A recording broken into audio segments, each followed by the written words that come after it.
Hello and welcome to this week's episode of a Bazaar podcast. Sixten is still out traveling. It seems that he will most likely be away until roughly the end of this month. We'll probably have some episodes where we bring in like two guests, but other episodes will just be running with three of us. As per always, though, you'll be able to find the podcast on YouTube, on Spotify, Apple Podcast, or via RSS feed for your podcast listening app of choice. And as per always, you are joined by me, first of your hosts, MetallFenix, as well as my co-host, Walter. This is Furnace Walter, RIP. Pour one out for the 10 runs I got to play. It was fun. All right. And then finally, a guest of the week, we are joined by Kyustre. Why don't you tell us a little bit about yourself for people who might not be familiar with who you are?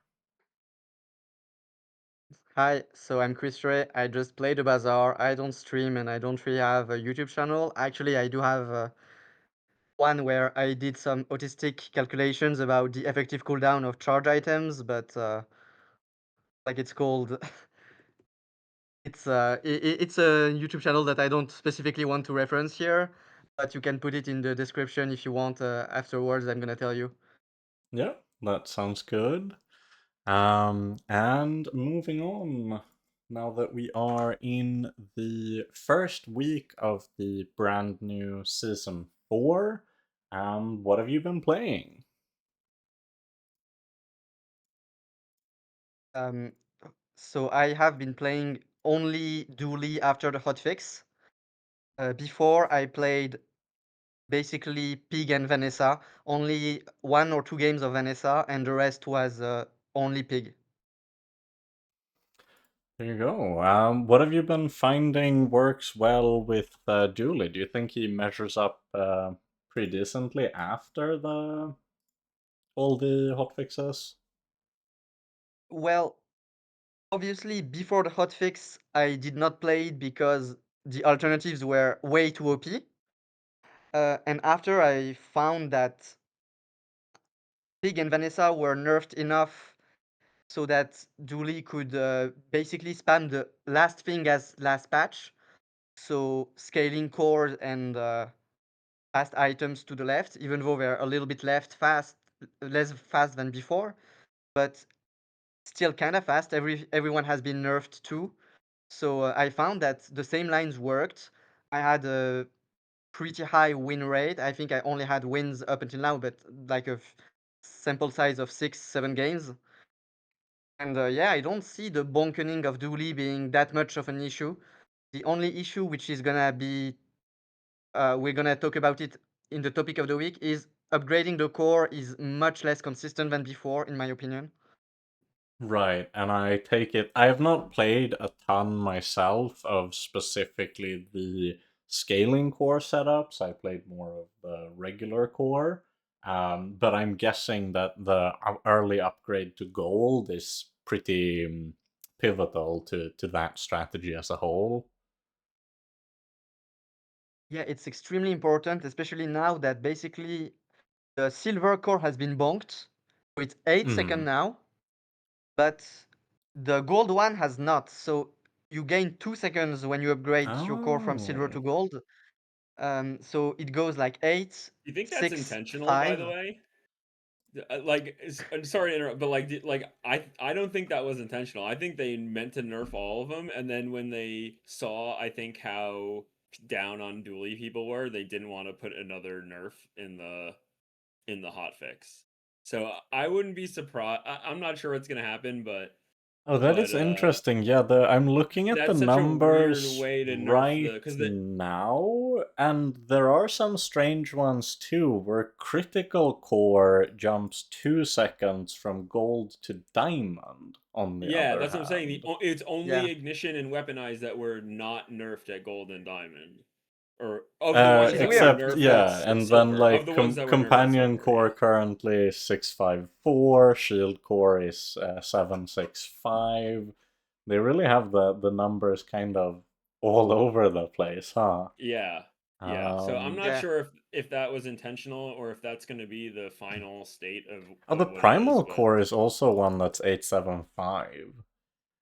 Yeah, Yeah, I Primal Core has it's been was split. gotta It's to very me it wonder. feels weird like because the scaling cores were 875. OP. Like Yeah. that's bizarre.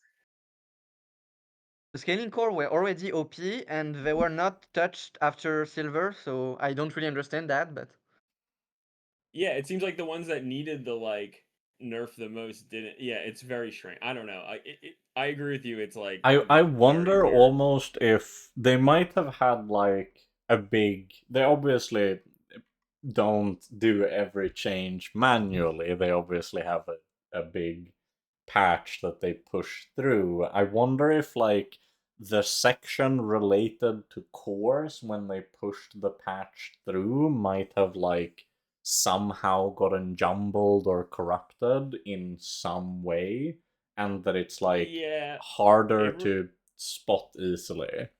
it reminds me a bit of, do you remember the version of Toxic Flame that was like had the line, when you poison or burn your, that had it so that both triggers triggered both like lines of text, instead of having poison trigger burn and burn trigger poison, it was burn or poison triggers burn and burn or poison triggers poison, such that it was like you didn't need to have both burn and poison for it to be OP.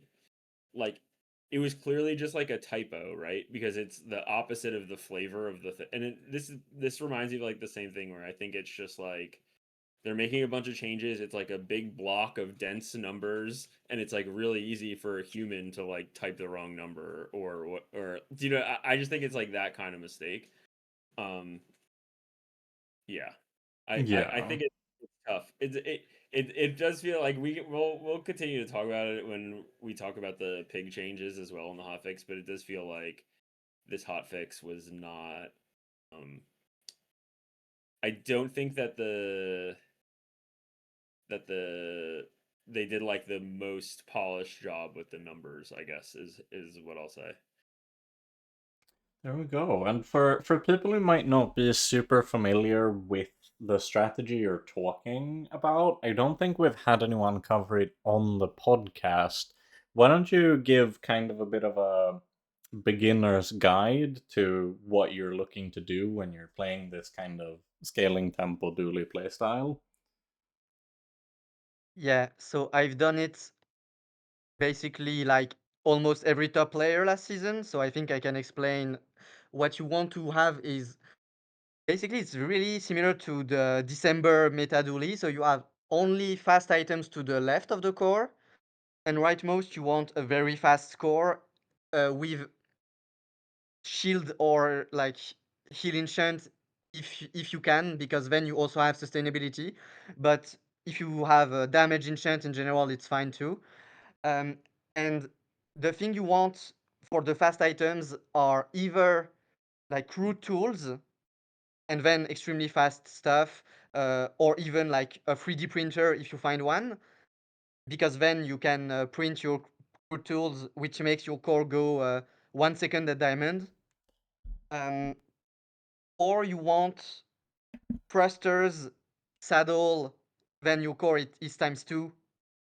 And so, well, basically, you just spam cast the core, and you can also have some good disruption with Dooley, like Plasma Grenade with Curio. And, well, then you just disrupt and spam your burn or your damage. Yeah, there you go. That makes sense. It's I don't think we've ever had. Well, okay, there's one exception. In the past, when motherboard was a very different item, we would occasionally have like red core carry strategies. And this is sort of, I think they might have listened when they changed motherboard, and a lot of people said that they thought that the Yeah, I was one of the playstyle, people who yeah, the really loved, playstyle yeah, was like motherboard. Yeah, really yeah, yeah. fun of having your Yeah. core be the actual carry of the build.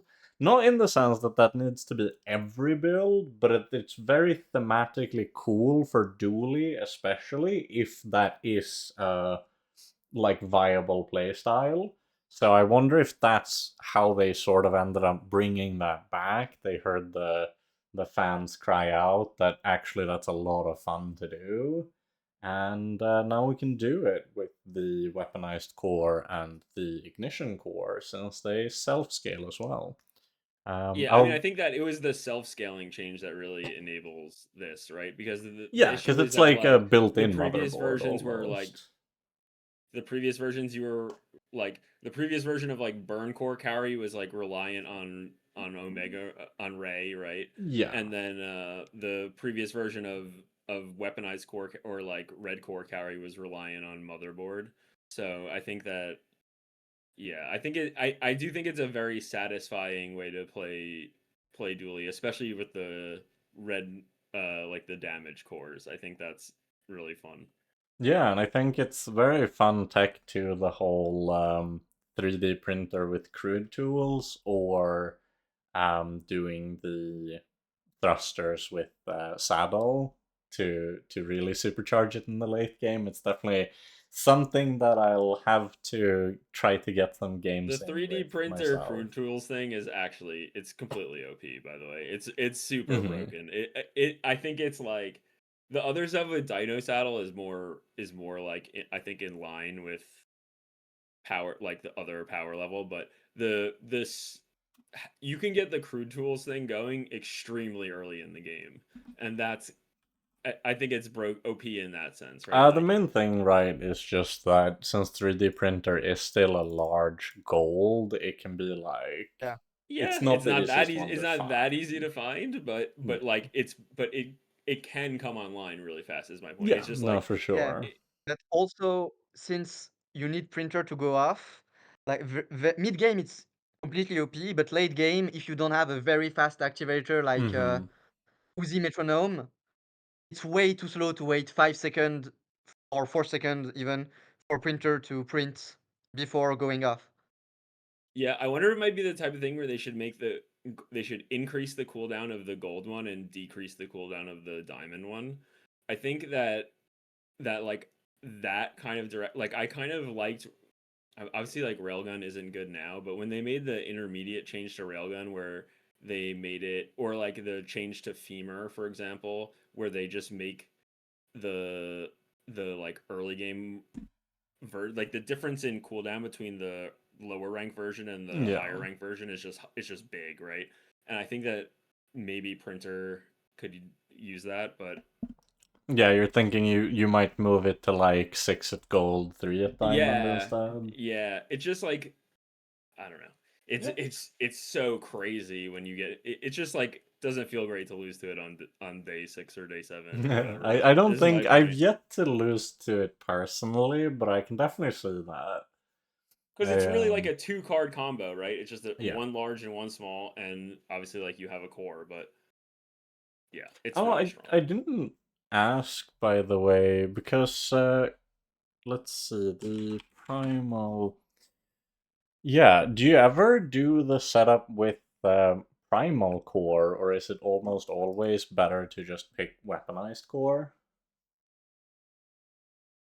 So for this specific setup of scaling core, it's much better to do it with scaling core. I don't think it's worth even considering it with primal because well, the thing is primal does not proc that fast because you only proc off relics. And sure, Oh like yes, of crude puts course, the yeah. relic, but it's not like everything on the left will proc it. And However, I'm one of the looking, very few believers of primal core. Not to do this setup at all, but like last okay. season, I played dinos with it. Like I Hmm. when I have Donkey Yankee and Dinosaur, Yeah. I always pick Primal Core and I buy them preemptively. I mean, I bought them preemptively. Now I haven't done it because I think dinos are a little bit less strong because of Rex nerf. But before Right. I would buy this, and then it's either I find dinos, and if I don't, I find that Donkey Yankee, So, and Primal Core is so much tempo that I have enough time to switch to like Nitro Hammer, Press, or even like force field if I hit defense grid, but Dooley has a lot Hmm. of non-core carries. And Primal, basically with a setup with Tanky Yankee and Dinosaur, even without finding dinos, can win days 2 to 5, 6 pretty consistently. Speaking of defense grid, have you tried playing any force field now that the numbers on that got quite substantially nerfed? No, I'm really sad about it because I played a lot of force field grid. Like I think last season I played like 10 games of force field grid. Right. I really tried to force it whenever I found at least a gold grid. Hmm. And now the problem is like diamond defense grid is 25%. Yeah. So at 50%, you can either just have bunker, then you already one shot. Let's say your opponent has the same amount of health as you on average. Yeah. So bunker is a one shot, obsidian is a one shot, crit is a one shot. Now you basically need all three simultaneously if you want a one shot with force field. Right. And that doesn't feel like very reliable. But I still think if you find like defense grids uh, at diamond at Adira, then you stumble across a pole which sells simultaneously bunker and force field, you gotta go for it. But Or you get the Isla gives you the obsidian force field like at silver out the gate. yeah, You know, sure, but that's the Yeah. other. I mean, I remember seeing that a lot when I played when I was playing Dually. Honestly, I feel like she definitely shows that item a lot. Yeah, but it goes to obsidian, show how a lot of builds like that kind of rely on being somewhat reliable to hedge for, because the moment you add like more and more stipulations to what you need to make the build work, it's just okay, if I'm gonna need to hit all of those things, do I even bother picking up the first piece of the puzzle? Right. Yeah, you have to hit two instead of yeah, having to hit one out of the three. You have to hit two out of the three, right? Because Yeah. your damage is half essentially. I mean, I do think that like on the one hand, defense grid was OP as just a skill to have. Like Yeah. yeah, it wasn't necessarily OP because of force field. That's very true. It was just OP because it was just OP to have 50% extra HP for a skill. Like that And was then it, actually it does crazy. feel especially,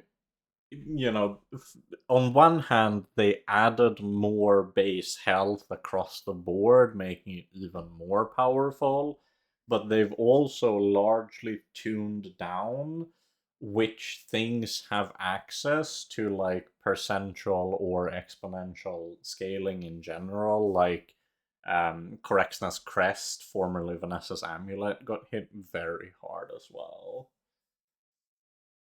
Yeah, yeah, that's that's true. true.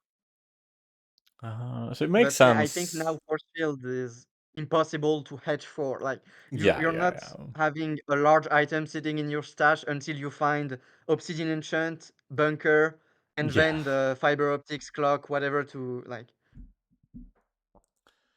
No, I think that makes a lot of sense. What about you, Walter? What have you been playing? I think people might be able to guess, but run Yeah, us you through can it tell by the anyways. picture. I mean, I was fully setting all of my money on fire for the first day and a half or whatever. It was very good. I won literally every game where I went money furnace. I didn't go money furnace every game, but um yeah, obviously it was super OP.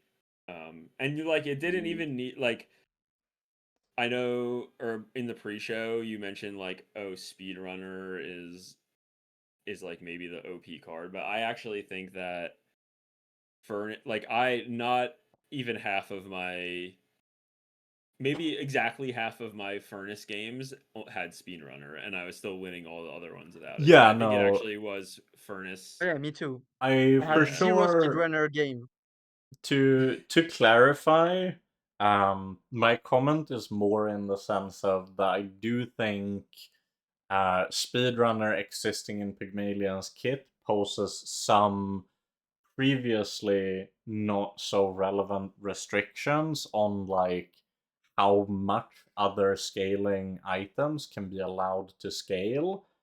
For example, stuff like Kiwas. But I don't disagree that in the case of specifically the money furnace we had earlier this week, that was so far beyond that you definitely didn't need to abuse speedrunner Yeah, or like you didn't. anything to make it I later. played it with so many different setups. Like I had, I had phono.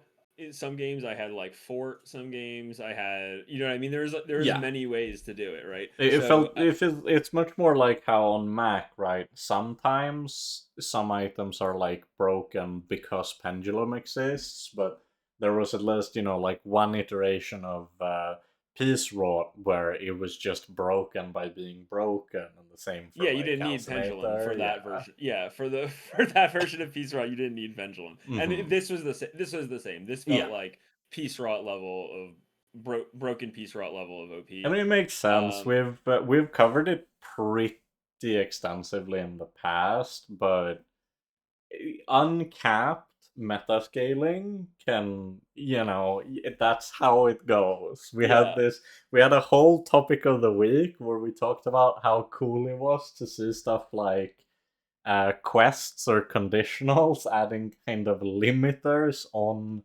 capping metascaling or slowing it down. And then they just go, what if we made an item that grows every time Pygmalion spends any money and it burns? And yeah, I think it went about how you'd expect. yeah. Yeah, I I think. think the main problem. Oh, go ahead. Go ahead. Yeah, I think the main problem was it was a one item carry. Yeah.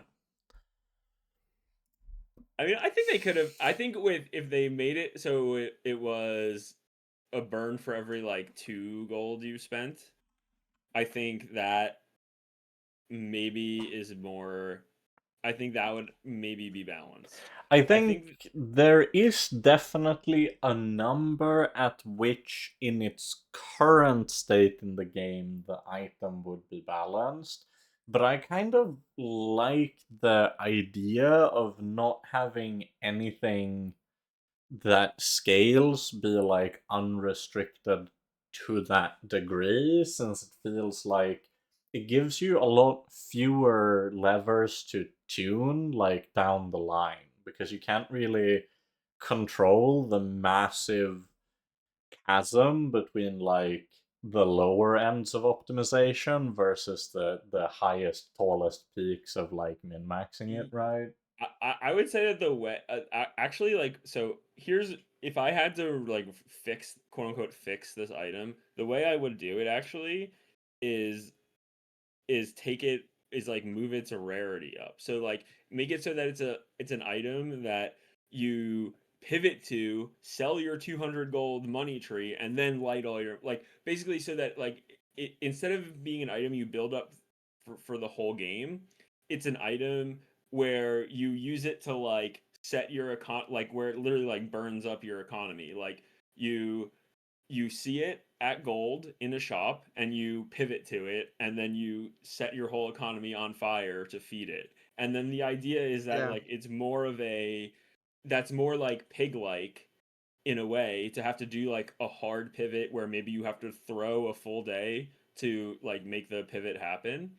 And it could and it's also like something that I think pig players enjoy, right? Like that's Hmm. a play style that is like interesting, right? When you see this card in the shop at gold, it's like that's interesting. Like this is a moment where I could radically change my path in this game, right? Because you know you're offering like a lot of power, but you're offering it like at the expense of everything else that's going on with your board and your economy, right?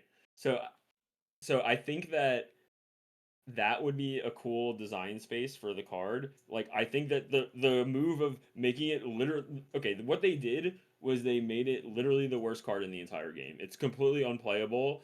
It's just not a card. Um it's worse than the version that they previewed that people were already saying was going to be weak.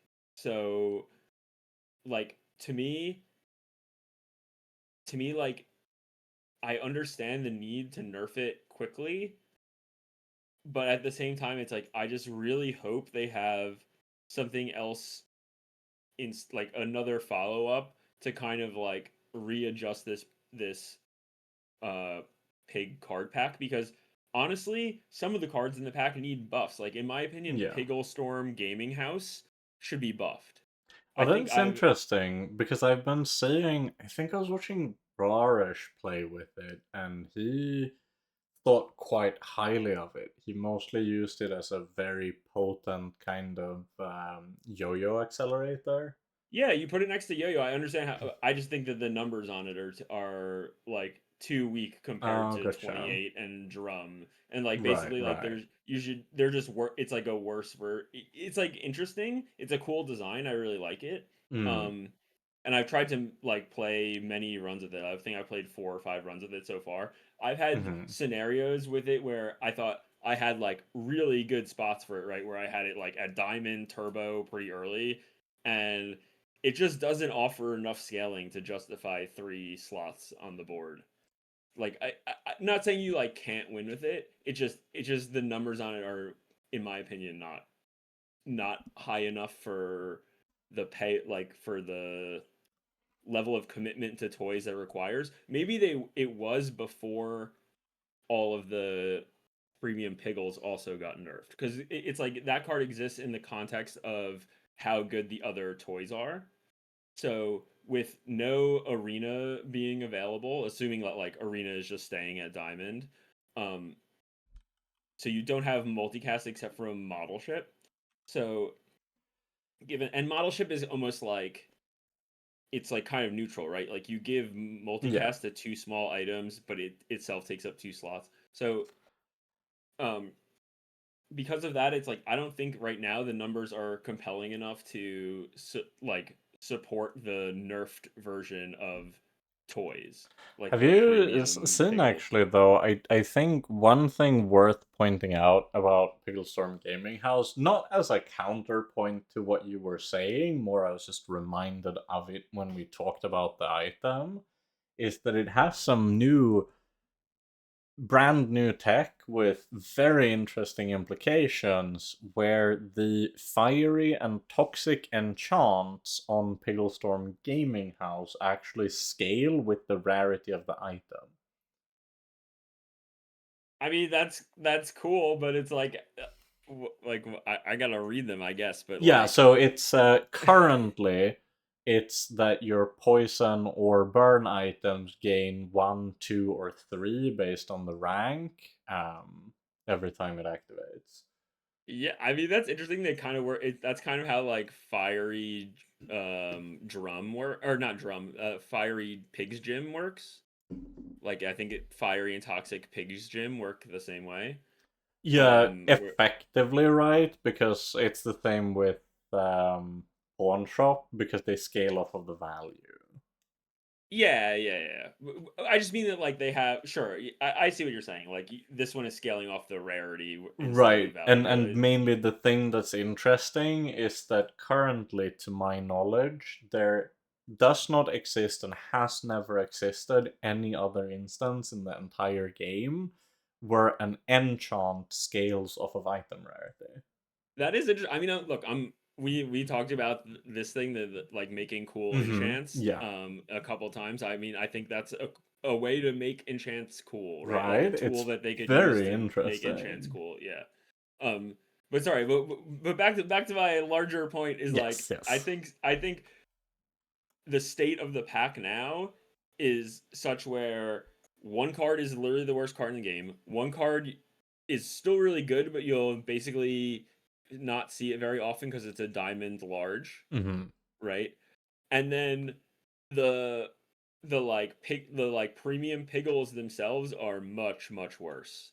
And also like Pen FT kind of took a weird nerf that is kind of like unfair in a way to other builds. Like basically, if you were playing straight up 28-hour fitness, now that build is I mean, I actually think 28-hour fitness is stronger because of contextually, but imagine if you didn't have the card pack and you were trying to play 28-hour Yeah. fitness, your pen FT is now like 3-second cooldown, and the fact that it's a toy doesn't matter to you.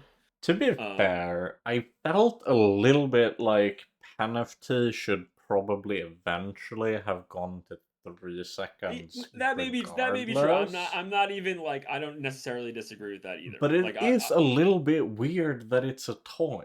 I don't quite get that part. yeah, they're saying like crypto is for babies. I don't know. Like Yeah, no, but also more. Well, to be fair, in Jabalian society, that doesn't seem entirely too far fetched that you just hand your kid a pen of tea as a, I don't know, baby toy or whatever. Jabalian They society. have a Okay. money furnace where they burn money for Yeah. heating. I think it doesn't Okay, seem fair like enough. too much of a stretch here. But more Okay. like conceptually, where it already feels like we have this one really quite arguably overpowered fast toy trigger in Yo-Yo. And we also got all of the Piggles. We have the Piggles protectors that I think still feels like a pretty powerful item in its They're own definitely right. good. They're definitely good. And so Right. is the And so the we have launcher is still all, pretty good yeah, too. we have all this stuff, and then we also decide to make the fastest item in the game a toy suddenly too. It was like up there with nesting dolls, which is on Vanessa. It was already such an outlier on Pygmalion in terms of speed that you'd run it as a random activator for some skills or conditionals in just like you could do pendulum pen Yeah, of FT in course. like It was Apocalypse always like Pig, an right? activator item. Yeah, for sure. I And mean, when it's already that much of an outlier on the character, just also being like, let's make this a toy too, it felt very, to me, pushing it over the edge, and I'm not entirely sure why. well, I mean, I understand why they did it because people had Yeah. okay. The reason they made it a toy is because they wanted more of the pack to connect to parts of his existing kit so that like you didn't need to Yeah. find premium piggles every single time in order to scale that like cuz there is like it's like people want to play with the new cards, but it's like if you can only play with the new cards if you find premium piggles early, then that doesn't feel too good. Right. So they wanted to have more avenues to toys, and I think that that's like valid. I mean, like I said, I am not against nerfing pen FT to 3 seconds. I think it's totally justified. I'm just I'm more saying like I think that the issue with the pack now is that you don't like there's no like new build anymore. Like essentially the pack cards just lead into 28-hour fitness stuff, and unless you find the tournament arena, it's like hard to make like a toy full toy end game or whatever without 28 It'll hours. be interesting to see because, as I mentioned, from what I've been seeing of Rarish playing, he's still kind of on just the toy lines without finding tournament arena.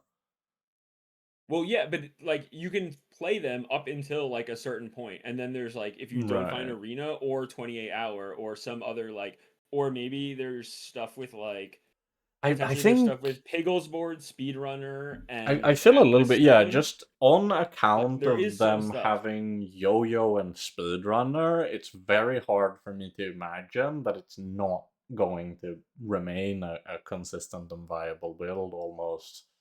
I don't Well, want to but you say have to no like there's a matter lot what of happens, but problems. like, There's a yeah. lot of problem like basically like you have a lot of problems to solve with any of those builds. In the same way that like we discussed like force field having way more conditionals Right. now in order to solve them for the end game.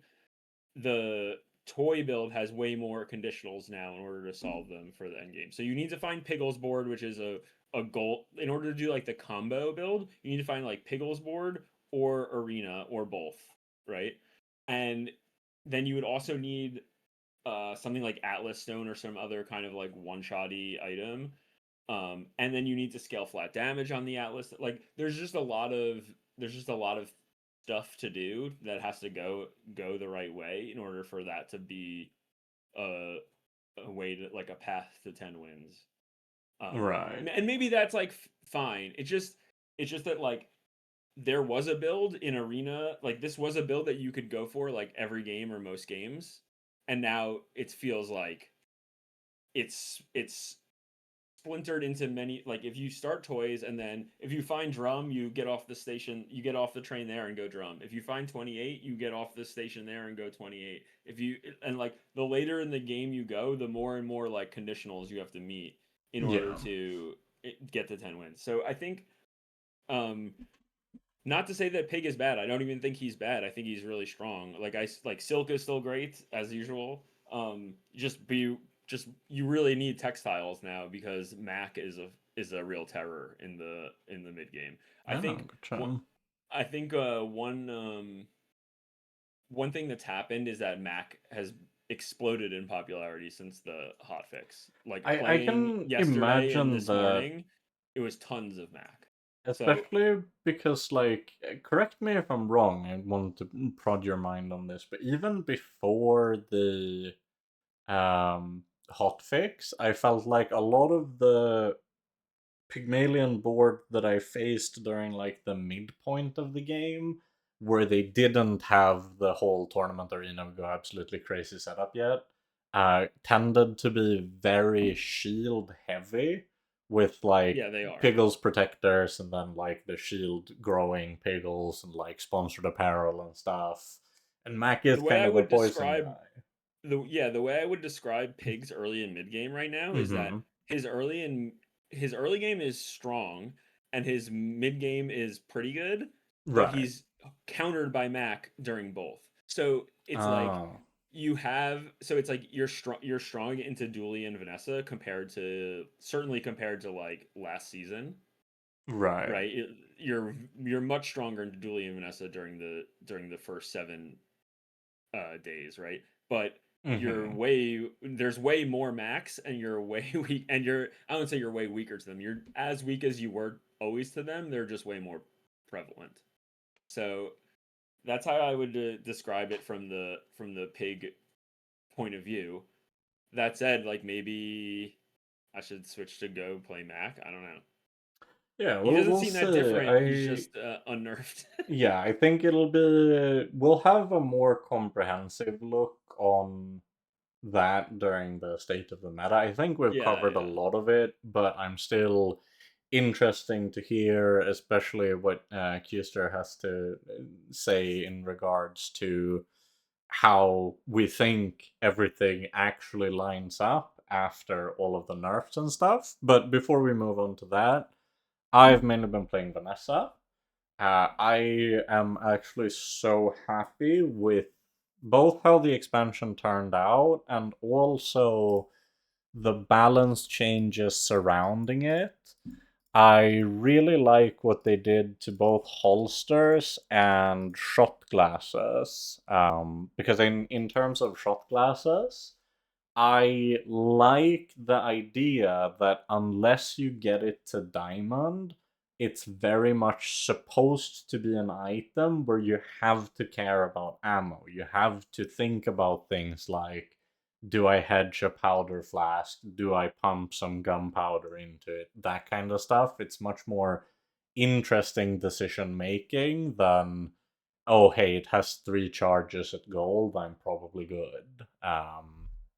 And of course, holsters. We talked about this literally on the last episode. Arguably, it was the best item in the game.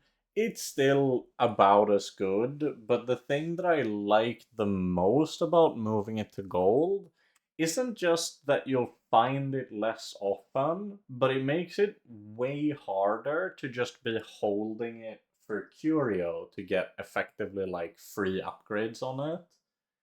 Um, so I think moving it to be much more of an item that you need to actually not just find at gold, but spend like a 13 upgrade on to make it do the thing that it does best is way more reasonable. I'm gonna use that word. It feels like that is a puzzle that Vanessa should be required to solve in order to get the payout that it gives you.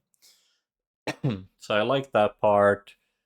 I like that Keg is less broken. I love Keg, but as much as I love keg, I don't think it was a particularly reasonable item previously.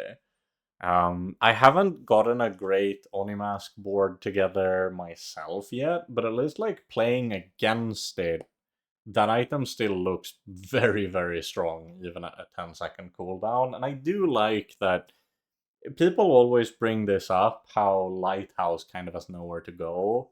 And it was even more true when we had yet another item that at gold has the same cooldown as, or that Lighthouse at gold has the same cooldown as.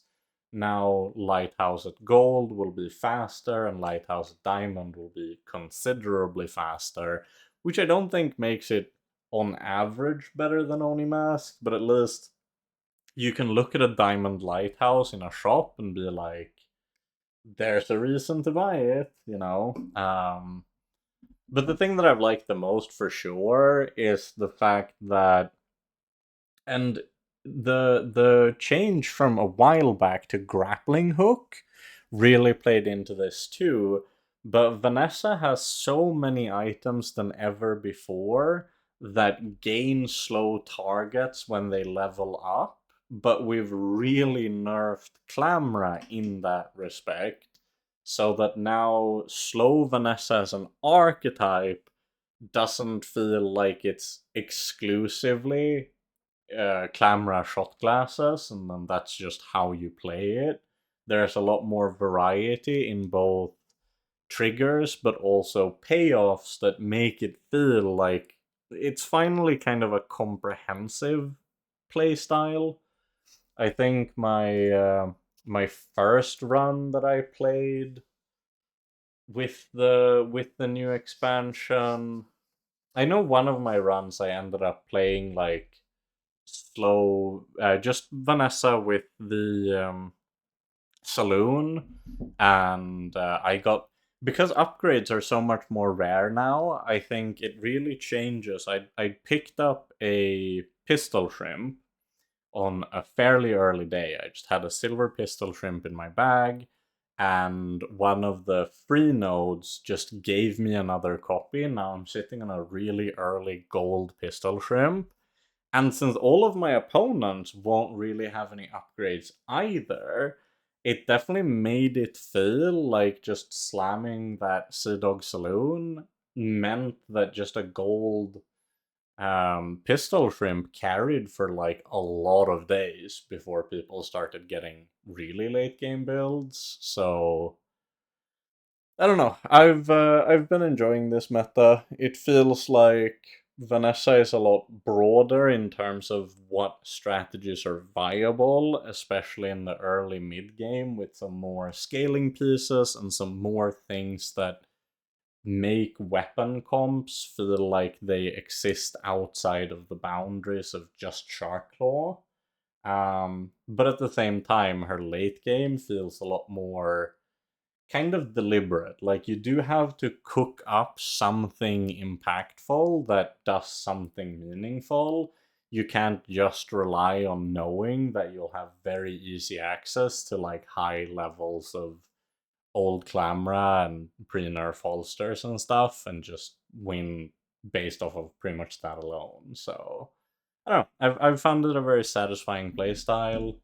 I like what they did for the keg nerf. I think it was smart. Yeah. I think making it so that you have to do the rest of, you have to do 20% of their HP with the rest of your board is the smart way to handle it. Because then it's And like you actually have to balance mhm. between starting quickly and doing damage, which is nice. And I also especially think that there are a lot of things in the game still, like foreboding winds or just having crit plus obsidian, Sure, or yeah, you have even to an obsidian crit. extent like crit plus burn, that can You can still still have like radiant and go off multiple times. Like there's right, other, obviously right. there's ways around it, but it's like the amount of time that you just get one shot at 2 seconds is way down.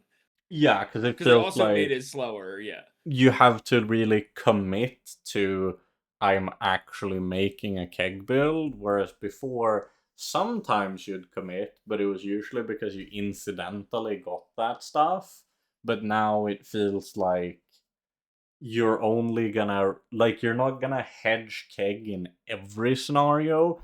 You're gonna hedge keg when you know that in the late game the only way you're gonna be winning anyways is by having all of those things come together. I think it ends up in a little bit of a better spot than something like Force Field, since you don't have to rely on hitting a specific skill, and because there are more things more easily accessible on Vanessa specifically that lets you still get it to one shot, but at the same time, like, I think Keg has always kind of been one of those comps where if people at large caught on to how easy and powerful it was, it would have just like ruined the ladder, right? Yeah, I mean that's probably true of a lot of the builds in Bazaar history that like Yeah. many metas I felt like something was really OP if you knew like Force Field is actually a good example. Like there was a bunch of metas where if you just were gold skill dually Hmm. and you just always went for every possible look at defense grid, you would very consistently get force field in like Yeah. 60% plus of your games, and it was extremely good. Like I think that it's it's that's not how most people want to play the game, so you don't really the latter Hmm. despite the allegations of it being insanely competitive and min maxy, in reality, it's people are not playing that way. Like people are still mostly playing with their personal enjoyment at the forefront, as opposed to the cutthroat min maxing. Like your average ladder opponent, even in ranked, is not like an insane min maxer forcing the best possible strategy they can on the best possible hero on what they believe to be the strongest possible hero. Like that isn't how the average player plays still. So Yeah. yeah, I don't Okay. know. I don't know where Well, that leads I'm not to the gonna. topic of the week. Yeah, I'm not gonna yap too much about Vanessa just because it's always more interesting to talk about things that everyone has some experience with, and we've been playing a little bit of various things, all of us. But we have pretty good coverage. I played We're Pig and yeah, Kyustre played exactly. Dooley, so But I can't really be like, oh, what do you guys think about how the nerfs affect Oni Mask Vanessa? Because it'll be I mean, like, well, I I've think Oni played Mask two was games. they were. I think Oni Mask and Hoverboard deserved nerfs. Yeah, Like for I think sure. that was I think like that part's fairly uncontested. yeah. Vanessa on expansion launch was like, it was honestly hard to tell for real which of her and Pig were like more broken because they were both so ridiculous. Oh. But with all that said, we do have one thing very much in common, which is that we have all been interacting with today's topic of the week, which is for people who are not aware, it depends on how closely you read the patch notes, and this was in the hotfix, but there's a little line of text regarding B1, B2, and Sterling now being single spawn, which means that once you've picked them during a run, they will no longer spawn. You only get them one single time. And the main reason why I wanted to talk about this is because it has two interesting implications. For one, how this affects how you think about what you upgrade and stuff, which is, I think, where we'll start off. But also, just the concept of single spawn nodes existing, I think, raises a lot of interesting possibilities for the future, and it's kind of interesting to talk about how we feel that changes your valuation of whether or not you're picking the node. But I think, Kyustre, you could start us off on this because you did mention how it's had especially large of an impact on Dooley, the first part there. Yeah, so I think the main problem with Dooley is not so much B1, B2, but the fact that Sterling only appear once, and also we should mention that it's not just that they appear once, it was made conjointly with the change that the level 4 and level 7 upgrades are not here anymore. So not only they only appear once, but the No, other way of the level upgrading bronze four. or silver Hold on, hold on. items are also not there. So it makes it The so level that 4 upgrade is basically, there. It's Yeah, it's sorry, yeah, sorry, the level 7 I meant for Dooley. yeah, yeah, yeah, yeah. yeah. It's the silver upgrade which is not there, and this one is particularly important because, well, Dooley, and especially like the scaling OP version of Dooley, which was predominant last season, um, relied on having a core which was very fast. And now, not only it's much more difficult to upgrade the core, but also it's much worse as silver. We discussed the weird numbers of the core, which are now on silver 8 seconds for like the scaling core, and they immediately go at 6 seconds at gold. So being stuck with a silver core up until days 7, 8, 9, maybe 10, now that the guaranteed upgrade is not there, makes this archetype much less consistent than before. And especially the fact that the core is not an item. Yeah, you cannot upgrade it um, by going to a shop. I have a few other ways to upgrade it, like the machine learning skill and some special events. But I feel like this change makes the the archetype of Dooley, which was predominant, much weaker, like very much weaker. But I think it's a good thing because it was ridiculously OP. The problem now that I did not mention in our conversation before is also that the other uh, non-core way of playing dualies have been nerfed as well, because like press also needed this guaranteed upgrade. Right. Press at silver is unplayable, and at gold it's already starting to be quite good if you have a remote control. It's one shot usually. Um, Force field is also not anymore a way to play without a core. So I feel like now playing dually feels a lot more like gambling.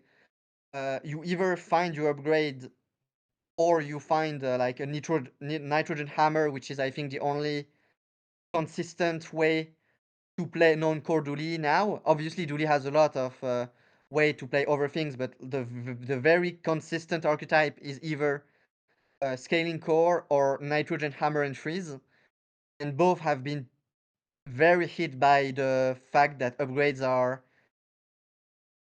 Do you difficult to view find, and especially the Hammer as silver to do you gold view one. Nitrogen Hammer as less reliant on the gold upgrade compared to the at least compared to the scaling core?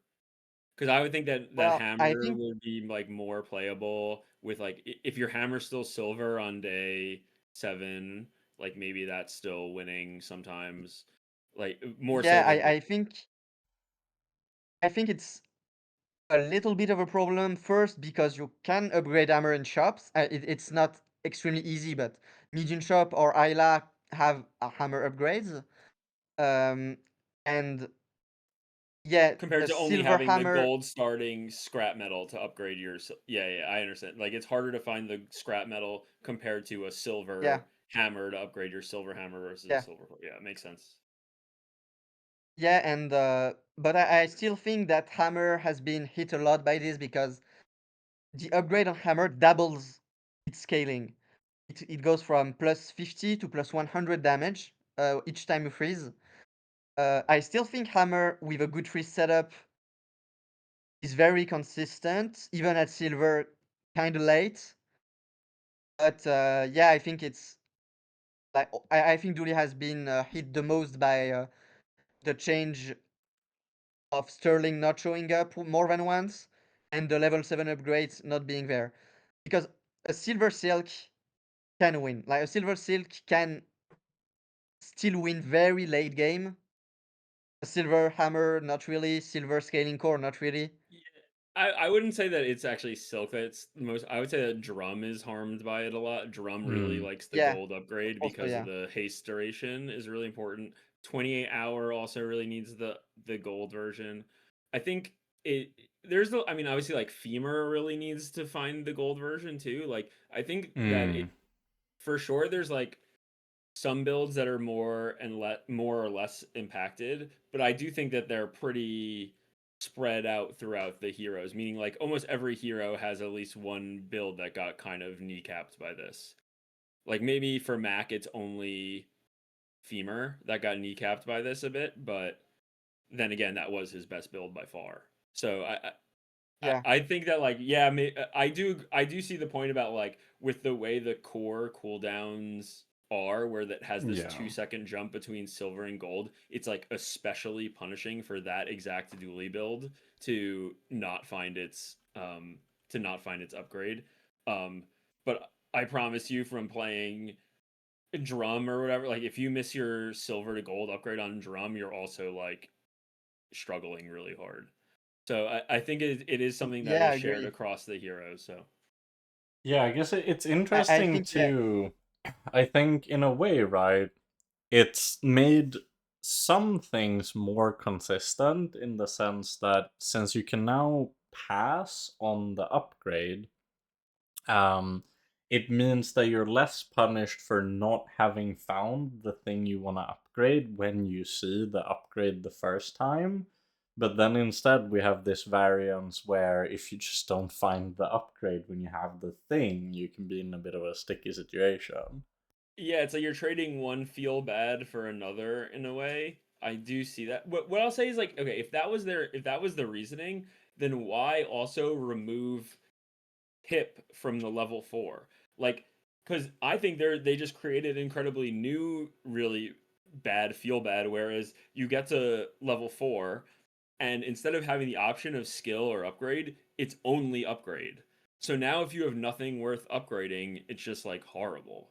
It just feels really bad. It's like, okay, I got like 2 gold by upgrading a medium, or like, cool, my flail does 5 more damage or whatever. Like the the the like ability to brick on the level 4 has just been added because they got rid of the skill. So I think that like I kind of understand the level 7 change, and I kind of am like can get with like vibe with their direction for like, okay, we want it to be like everyone is less consistent, everyone should be pivoting more to like, oh, you see a busted gold item in the shop, just pivot to that.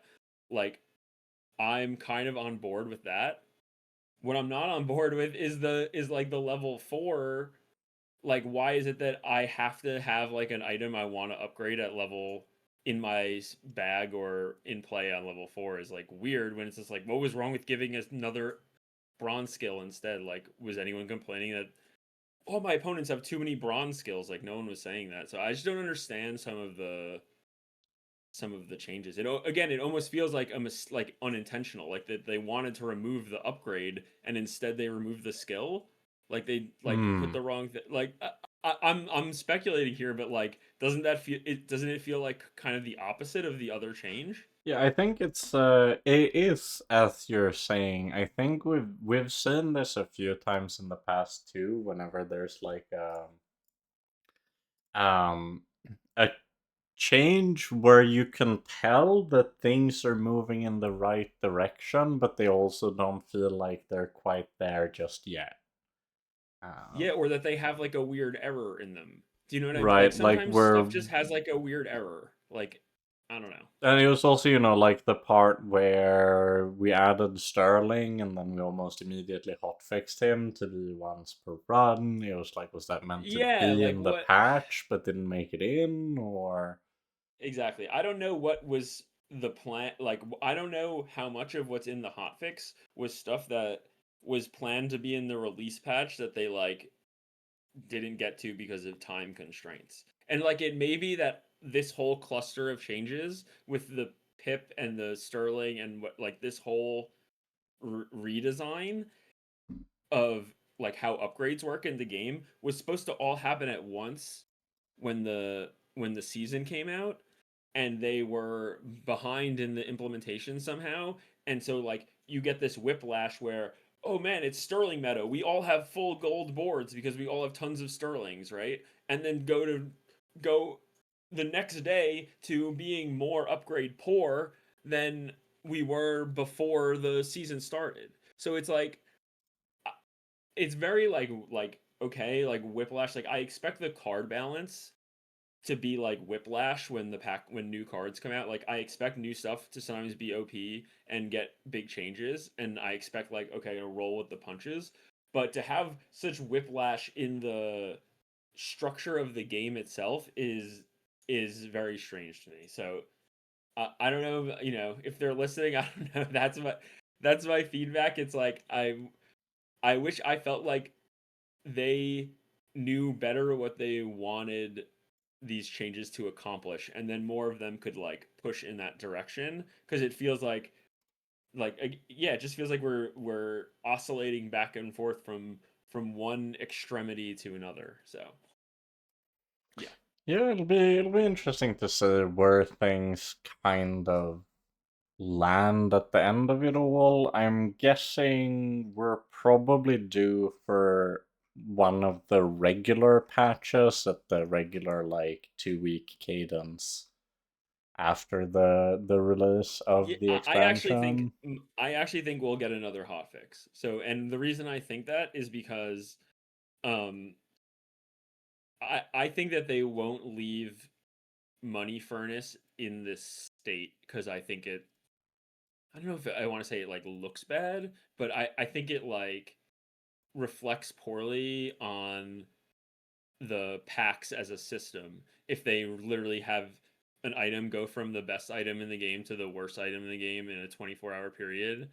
And then it really like I don't believe in like people's conspiracy theories about the devs, obviously. Like I think that I think that they're trying their best, but I also think that it's good if they do take actions to counter that narrative anyway, Yeah, I think regardless it's of it being fake. Like, one of those things where I expect it to just be money fairness is definitely getting changed, but how soon or not, I think will mostly come down to how many other items currently in the game they feel need adjusting that warrants a hotfix. Where like it's hard to imagine hotfix we only changed money fairness, but if they feel like oh, there are actually a couple of yeah, that's things that fair. still need further tuning. I wouldn't be surprised to see Money Fairness make it into the hotfix. Well, probably there will be. Like, I honestly think that like for example, the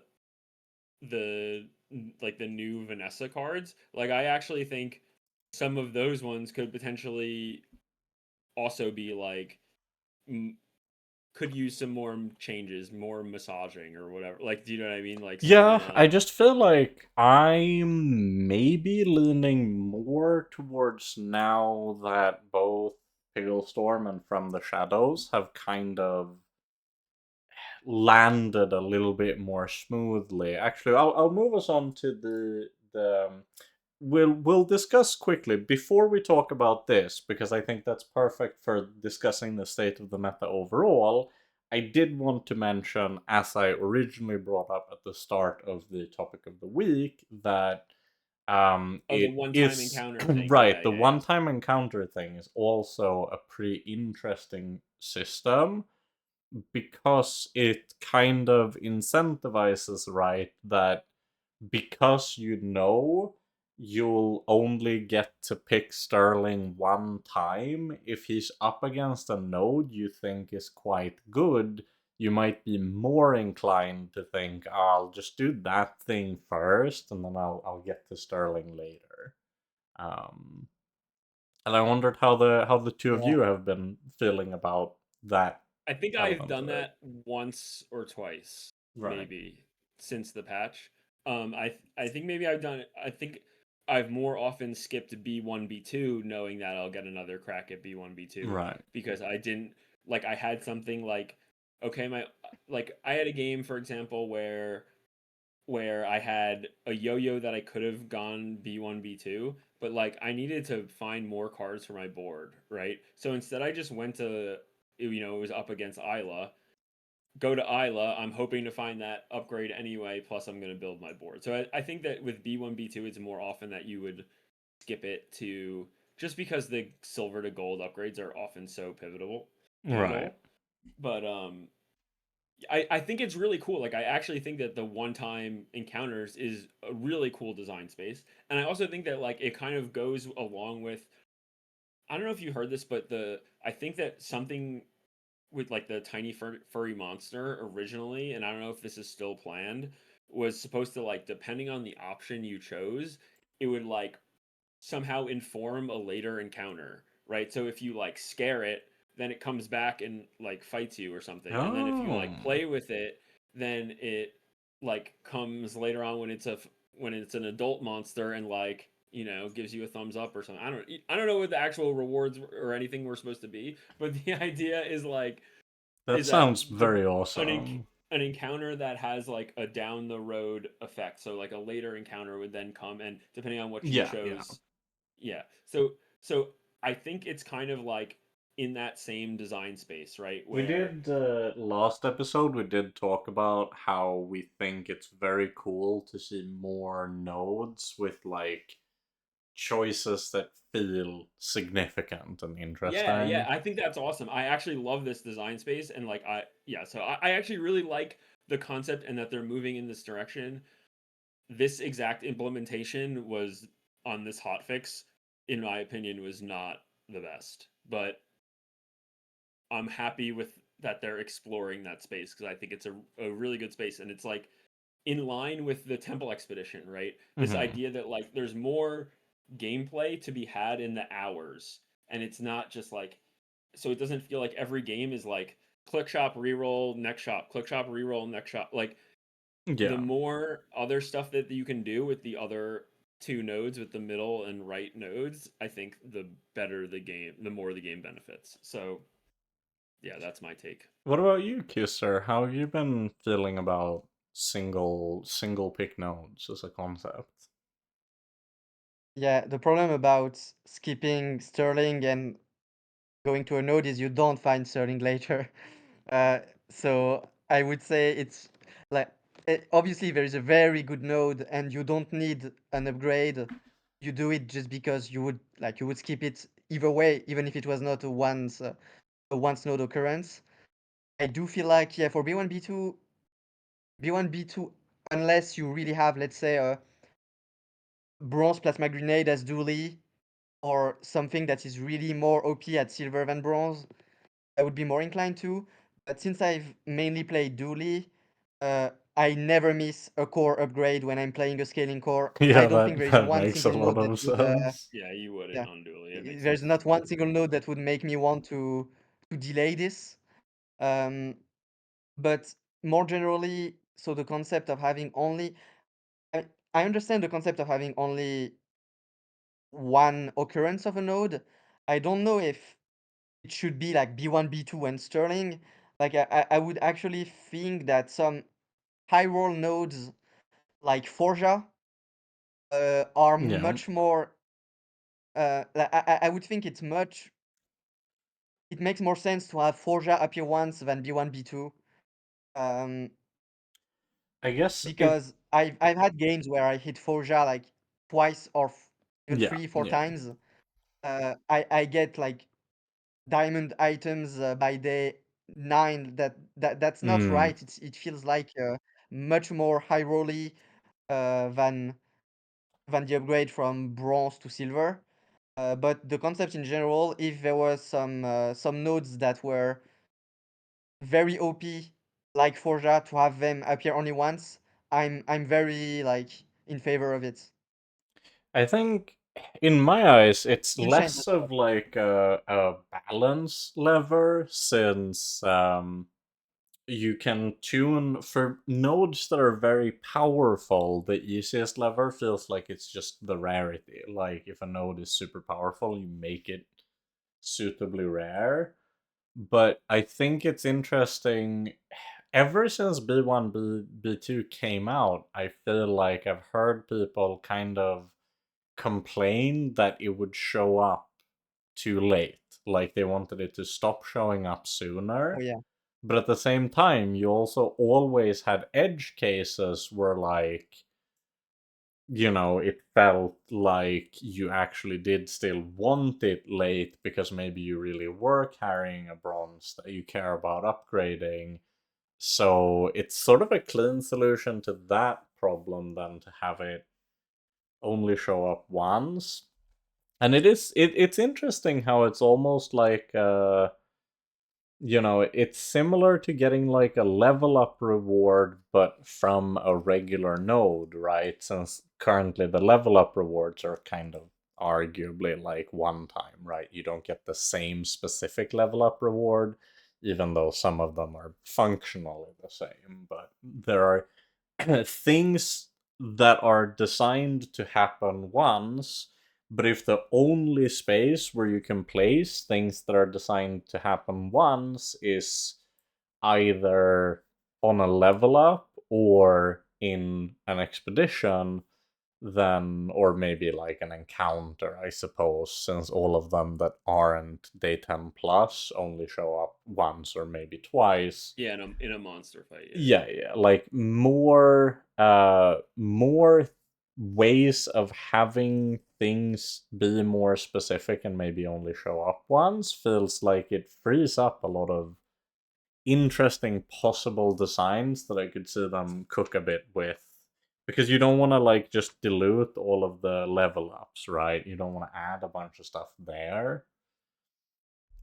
So Yeah, I having mean, I would like actually like. I would love to see like if the game, if over time the game became more dense with encounters. Like, do you remember like the Thieves Guild medallion yeah, and yeah, like that kind of mechanic exactly. of like if the game was more, yeah, just dense with subquests, and I think it'll happen over time as they add more and more content. But I think that that is like we're starting to see what their design capabilities are, right? Because Mm-hmm. like we saw, we saw them introduce transform and quests and whatever, and it's like they're building their arsenal of technical capabilities of the types of things they can add to the game. So like anytime that they're building that arsenal, I think that's great, right? I think Yeah, yeah. that's really good. um I hope they like I hope they like put thought into how they use it, or like put a lot of thought into how they use it, because when you have a new capability, it's it's tempting to just use it in like the most extreme case or whatever, like the and then you end up with like an overpowered mechanic, or like for example like quests were pushed overboard at one point, right? And then it's like quests get a bad rap, like it's freeze Yeah, back, yeah. that's quests or whatever. Like, and I think that yeah, they just that they I encourage them to continue to push their capabilities. It's Mm-hmm. just I want to see the implementation be a little bit cleaner as usual. Yeah, I think that's fair enough. Before we wrap it up, I did want to discuss the state of the meta more broadly a bit as well. Especially, I'm very curious to hear how you felt, Kyustre, that um, Vanessa and Pygmalion stack up after the hotfix from like the perspective of someone playing a different character.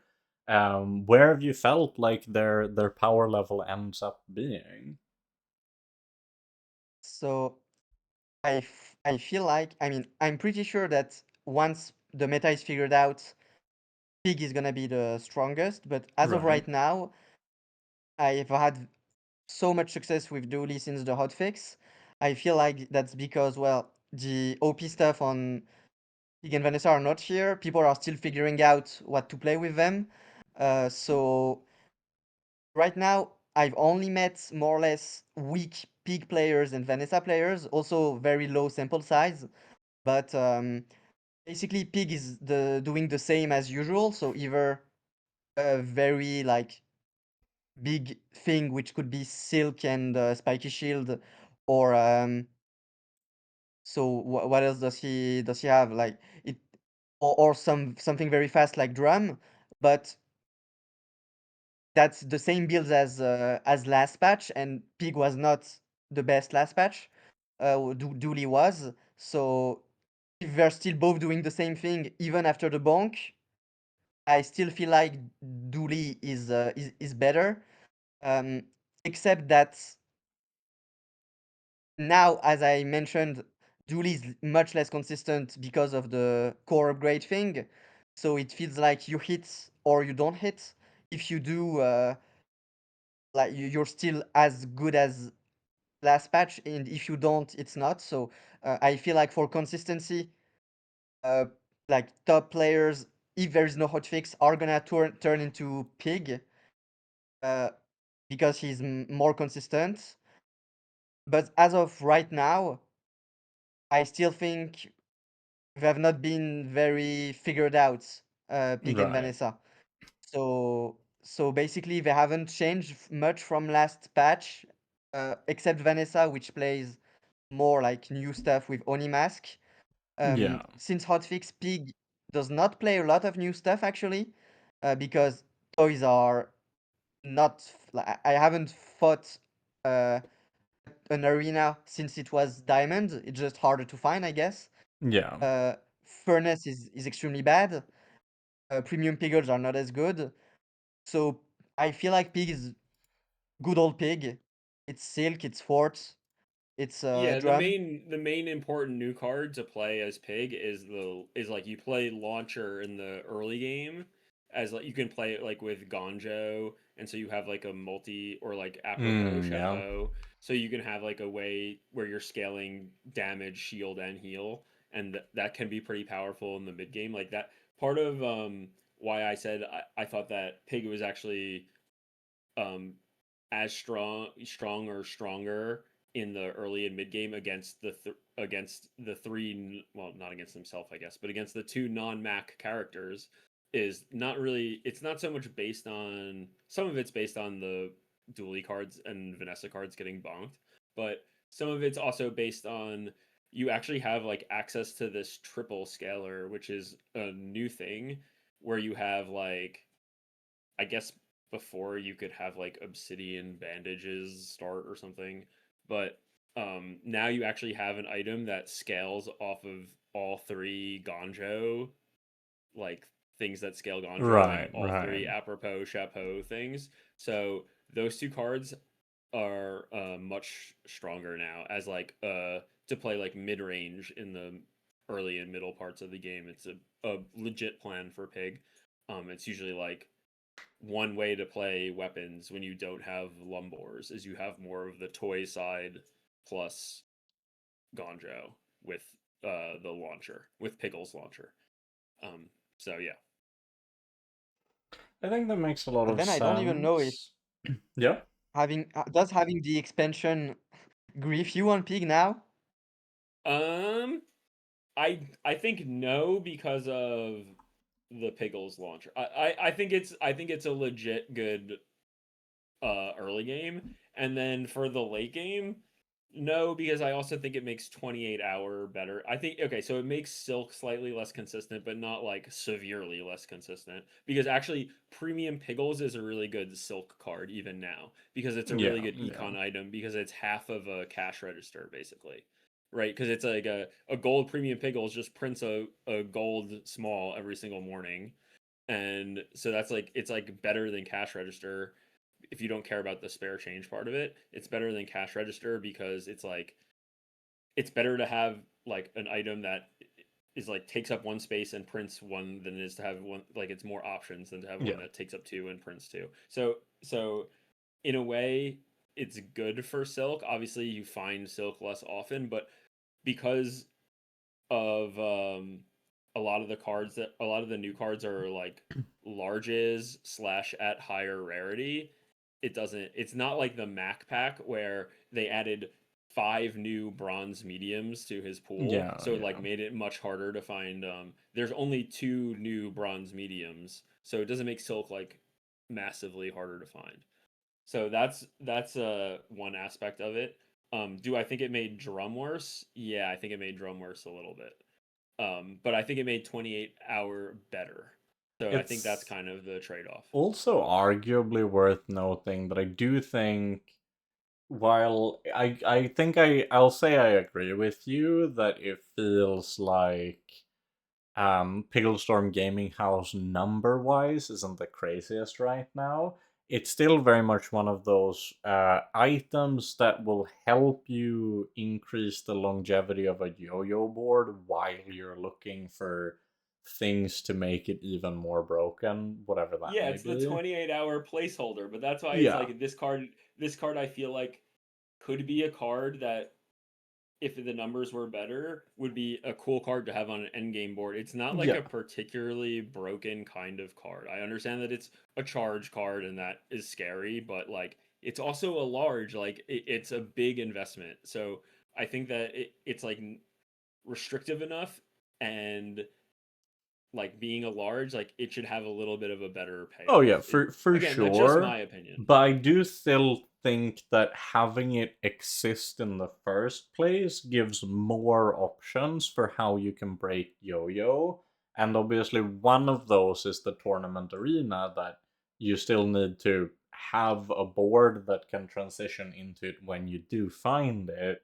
And I've also seen people do things like playing either of the watchdogs with a yo-yo enchanted with like the appropriate skill, or if you have any similarly broken skills or anything like that. You can even Oh, like out technically, like Blaze Owl Warden? That yeah, that's yeah, what you're talking Blaze about, the Blaze Hull watchdogs? Warden, Okay, yeah, sorry. fire yo-yo, and then Pigglestorm makes the I yo-yo didn't know what you insanely meant by fast. yeah.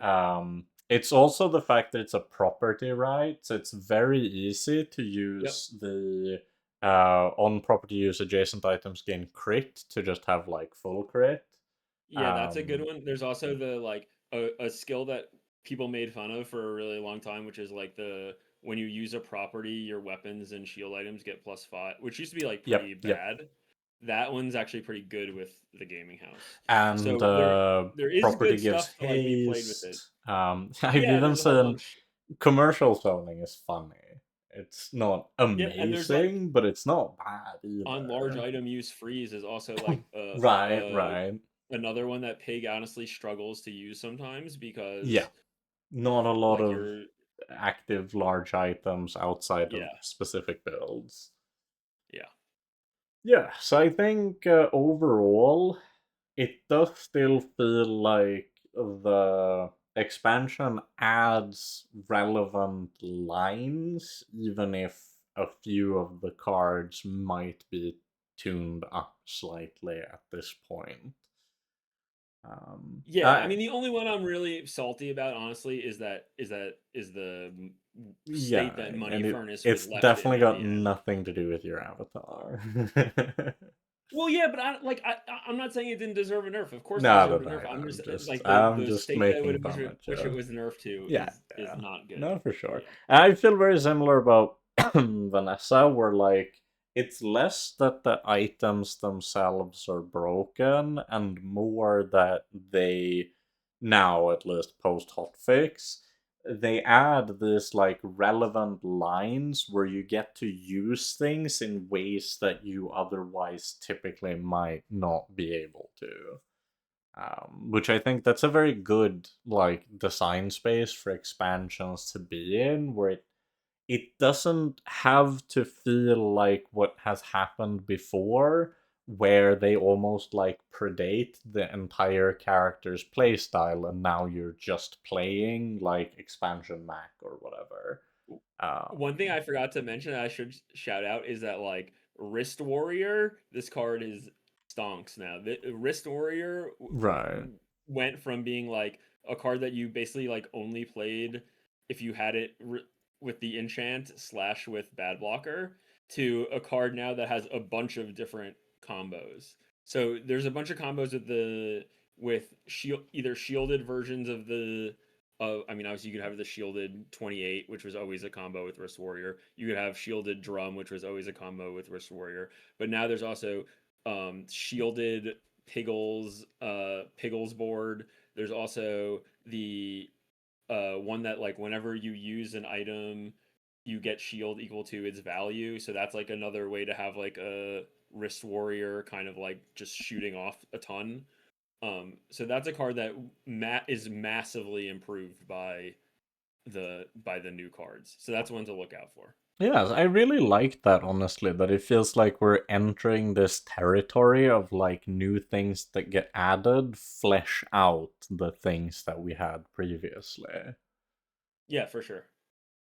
Yeah. Before we do have a pretty neat board of the week that I'm gonna show, but Kyustre, do you feel like you have any closing remarks on the state of the meta? Um, yeah, we talked about Pig, but I think Vanessa has been hit by the keg nerf a lot. I Mm. have fear less late game Vanessa because i- usually the problem is they have a very fast keg setup with holsters. As holsters also has been hit, Mm-hmm. and so you die in 2 seconds. Now, first, they don't have holsters, or if they do, it's only 1 second, or it's very hard to find it. And even if they do have the best cake setup, unless obviously they have it at Obsidian plus full crit, but it's kind of the same as the force field we discussed. It requires a high roll that's much more high rolly than before. So I fear less Vanessa late game now that the 2 second cakes are not here anymore. So that's why I feel like Dooley is less consistent. Vanessa is just less strong late Yeah. game. Keg was probably the best build she had. Mm-hmm. And Pig is still as strong as last patch. Not much more because I still don't really believe in the new stuff. Mm-hmm. Um, after hotfix, that is. And yeah, I bet that top players are gonna converge to Pig. Yeah, I will it'll say the be keg nerf helps Mac a lot late game as well. We should Mac and mention Yeah, that. I Pig Like, agree. for yeah, sure. I agree. I Um, just think Pig was better than Mac last season. Uh, Now both have benefited because both have yeah. not been bonked as much as the two others. And well, Big was better, so it's still better because they're both doing the same thing. I think. Right. Yeah, I also think it will be very interesting to see how Vanessa players adapt now that you move away from that kind of keg line. This is more kind of theoretical, but I did notice when I watched the players who are very good at piloting boulder pivots, that's always looked like a very strong line. But the big reason why you very rarely would go for it was because Keg was always much more readily available and just as strong, if not stronger, in practice. But mainly just way more easy to enable. And even though there are some like God Boulder boards that were even better than what you could do with Keg, you didn't need to reach that level before, and Keg was so much easier to set up. So I'm wondering if we're ever gonna see more Vanessa players now start to transition into potentially doing boulder boards if they start to lose their I mean, earlier it's for mid game sure tempo. relatively more appealing than before the keg nerf, right? So like Yeah. Yeah. if you're sitting there with 4 losses as Vanessa already and it's day 8 or whatever, and you're looking at a boulder and a silver keg, I think Hmm. you're grabbing the boulder now, right? Like I think And it's right, Also, also like worth um, pointing out, right, that if there ever is an item that you might use Stealth Glider with, it is probably yeah, what I was gonna Boulder. say. Yeah, Yeah. true, yeah, I was gonna true. say Boulder with like silencer, Right. the the self involve thing, and like Right. star shards. I Hmm. feel like it's worth hedging a Boulder just for to find a few CDR. You play it as your only active item. Yeah. Let's say you find Radiant Enchant, then you just go for it, and Yeah. what beats that? Right. Like if you have no Radiant, you might need to do a bit more active items, or you might have to try to hedge, like getting a hold of a cryo sleeve or a duelist scarf or something from like the apparel shop. But in theory, Stealth Glider, Boulder, Vanessa could.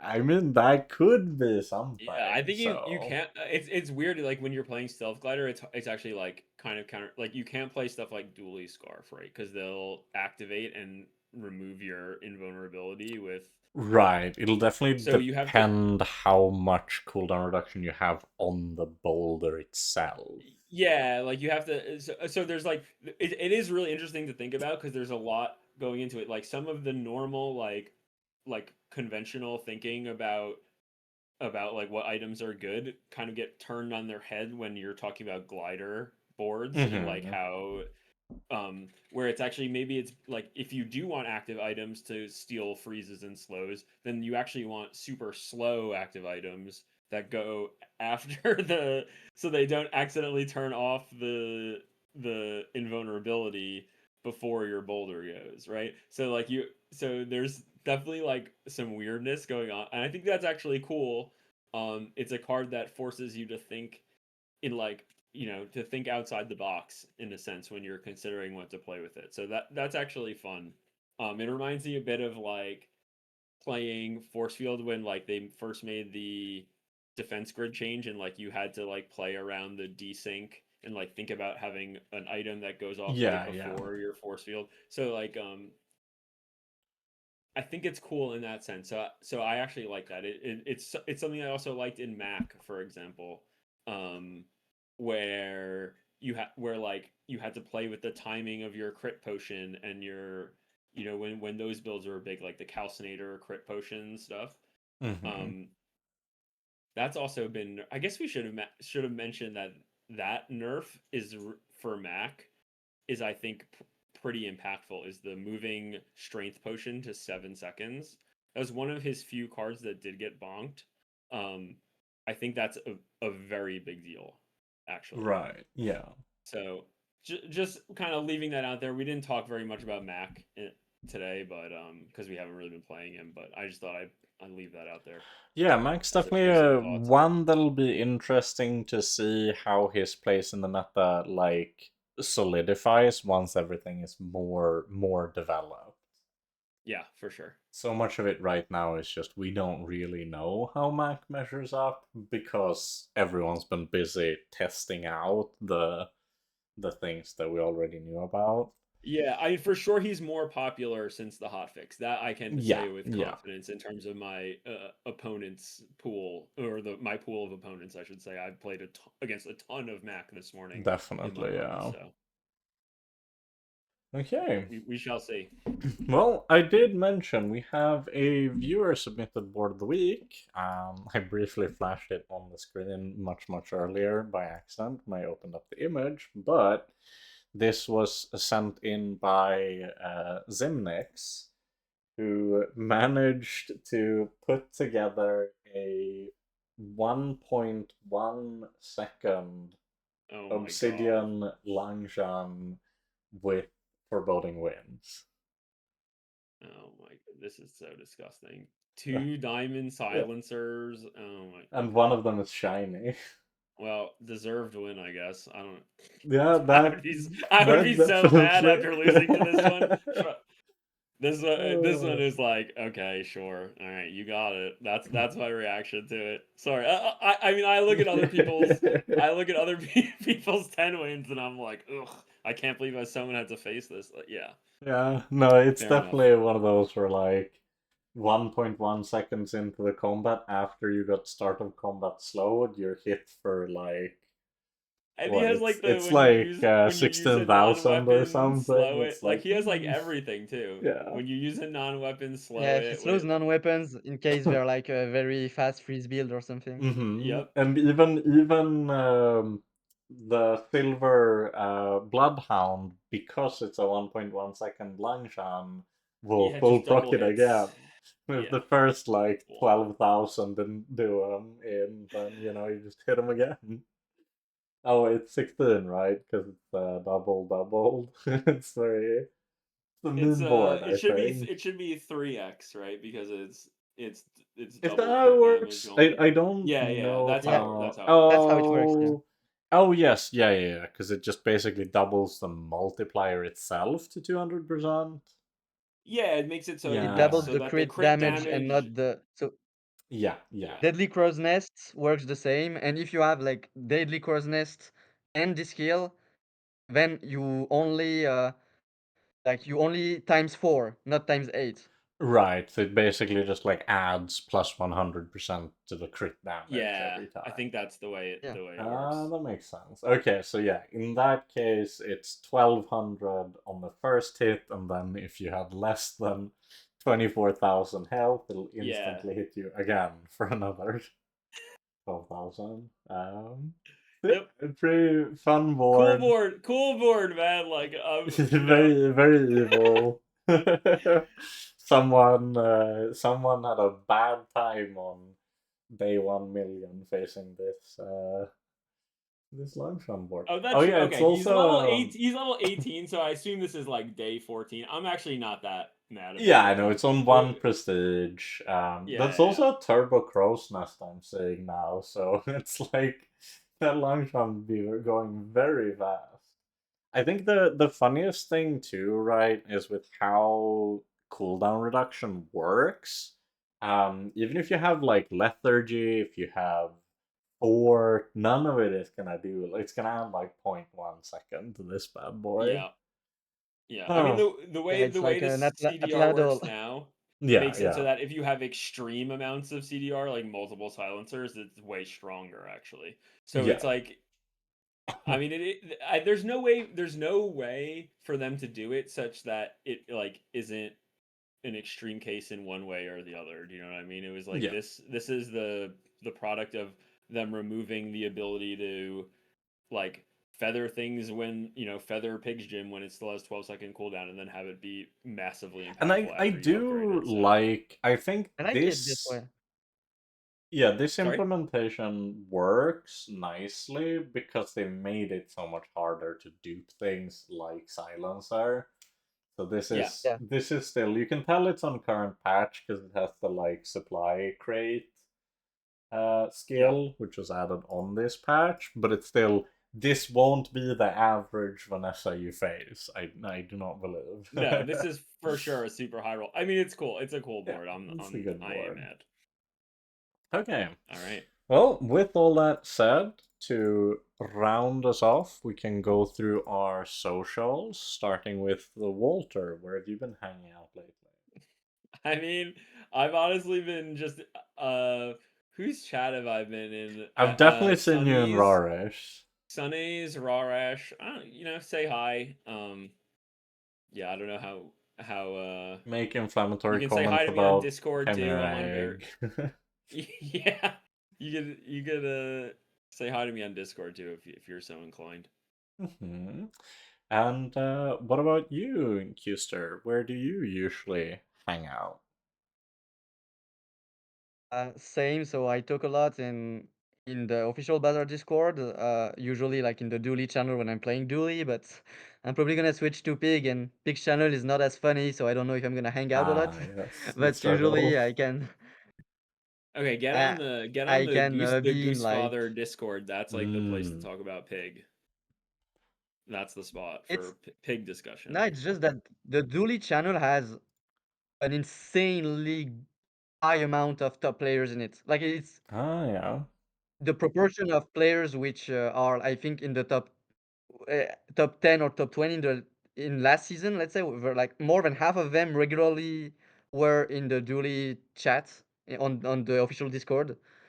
So it's kind of nice when you yourself are like Gotcha, want to gotcha. discuss things kind of Yeah, I've seriously, never etc. I guess, but I've never hung out much in the official Discord. I maybe I should have, but It's always, whenever people talk about the official Discord, it is always Dooley channel that's brought up. I have noticed. interesting.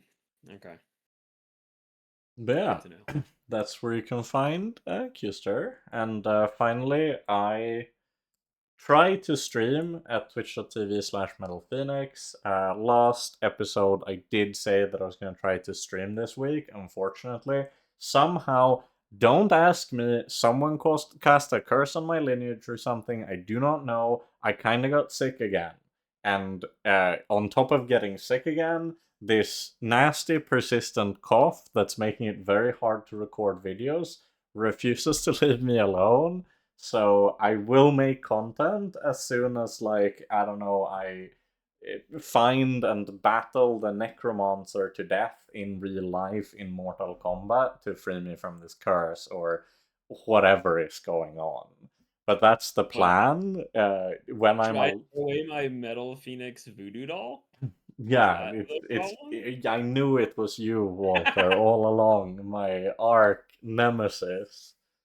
Oh, You've hexed me. sincerely, I hope you're feeling better. Yeah, no, it's nothing. No need for anyone to be concerned. It's nothing serious. I have spoken to a doctor, and they were like, "Well, unless it gets worse, you're probably fine. We'll pass eventually." But um, it's just very annoying in terms of trying to make content specifically. So that's why things have kind of been on the backlog.